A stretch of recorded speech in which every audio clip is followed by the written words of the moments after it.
नमस्कार दोस्तों, स्वागत है आपका हमारे YouTube चैनल पर। जैसा कि हम सभी को ज्ञात है कि आज श्रावण मास का पहला दिन है। आज हम श्रवण करेंगे श्रावण मास महात्म्य का पहला अध्याय। मुनि श्रेष्ठ शौनक ने श्री सूत जी से पूछा, हे महाभाग महामते, हे व्यास शिष्य सूत जी, आपके मुख से हमने अनेक व्याख्यान सुनकर आनंद प्राप्त किया है, किंतु फिर भी हमारे कानों की व्यास अभी बुझी नहीं और अधिक सुनने की इच्छा है। आपने तुला राशि का सूर्य होने पर कार्तिक मास का महात्म्य, मकर का सूर्य हो जाने पर माघ मास का महात्म्य तथा मेष का सूर्य होने पर वैशाख मास का महात्म्य सुनाया। इन मासों के जो गुण धर्म हैं उनको भी आपने समझाया। अब इन मासों से भी उत्तम आपके अनुसार यदि कोई महीना परम पिता परमेश्वर को सदैव धर्म प्रिय हो तो उसे भी विस्तार पूर्वक कहें। हमारे मन में उसको सुनने की तीव्र लालसा है। यह सुनकर सूत जी ने बड़े प्रेम पूर्वक शब्दों में कहा, आप सब मुनिगण ध्यान पूर्वक सुने, मुझे आपको सुनाने में आनंद प्राप्त होता है।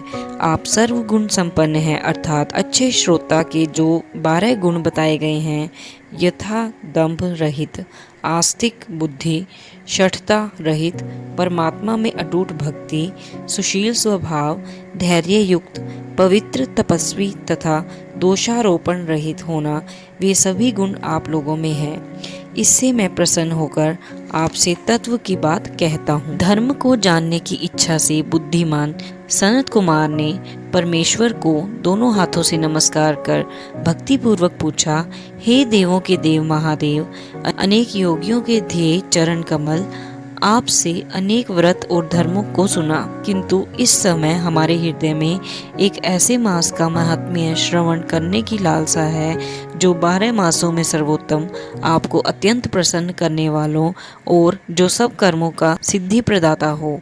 हे देव, जिस मास में कार्यों के करने से ही अत्यंत फल की प्राप्ति होती हो, संसार के कल्याण के लिए ऐसे मास के सभी धर्मों का वर्णन समझाकर करें। ईश्वर ने सनत कुमार से कहा, हे ब्रह्मपुत्र सनत कुमार, आपकी सेवा तथा भक्ति से प्रसन्न होकर मैं आपसे अत्यंत गुप्त बात कहूँगा। 12 महीनों में श्रावण मास बहुत प्रिय है। पूर्णिमा को श्रवण नक्षत्र का योग हो जाने से भी मास का नाम श्रावण कहा जाता है, जो श्रवण मात्र से ही सिद्धि देने वाला हो, इसलिए श्रावण नाम कहा। आकाश के समान स्वच्छ हो जाने से नभा नाम कहा है।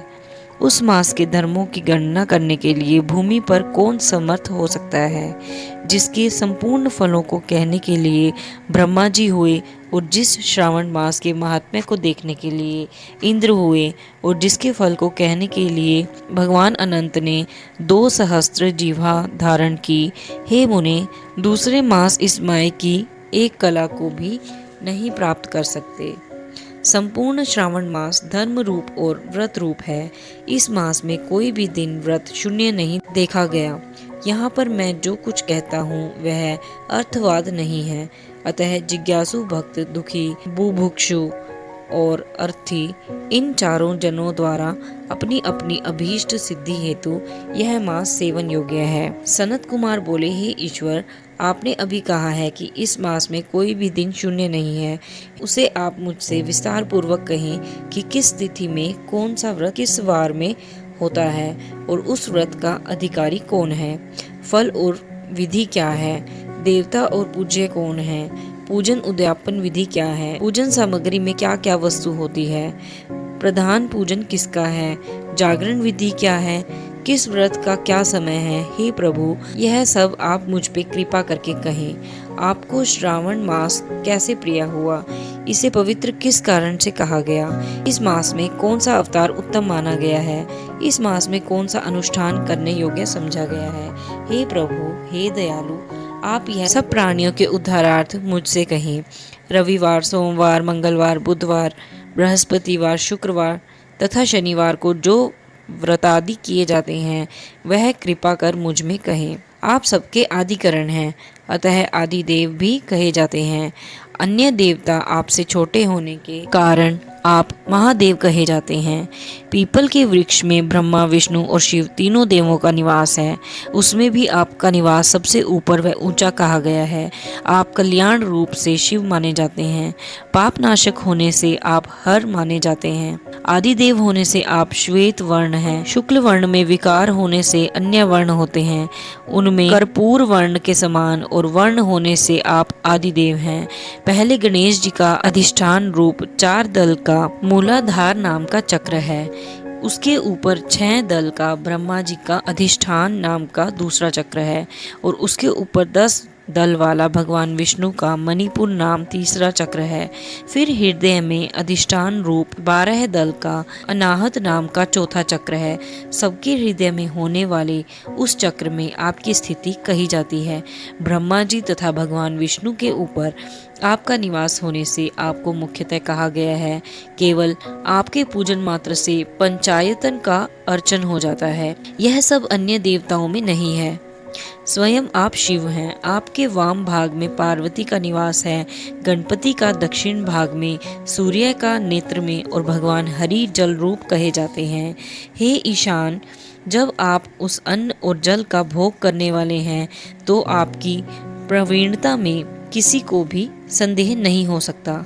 आपका शमशान और पर्वत में निवास सब प्राणियों को विरक्ति की शिक्षा प्रदान कर रहा है। आपका बोधक मंत्र है उत्तामरी तत्व सियेशान। संसार को विनाश करने वाला हलाहल विष आपने अपने कंठ में आपने ही ग्रहण किया था। महाप्रलय के लिए कालाग्नि को अपने मस्तक में धारण करने में आप ही समर्थ हैं। विश्व स्वरूप कामांध कुएं में गिरने के कारण कामदेव का वध आप ही ने किया था। आप ऐसे महान महत्वशाली हैं कि आपके यश का वर्णन करना आसान बात नहीं है, बल्कि मैं स्तुति के लिए यदि करोड़ों बार जन्म लेकर स्तुति का वर्णन करना चाहूँ तो भी मैं समर्थ नहीं हो सकता। अतः हे दयामय, मेरे प्रश्नों का उत्तर देने की कृपा करें।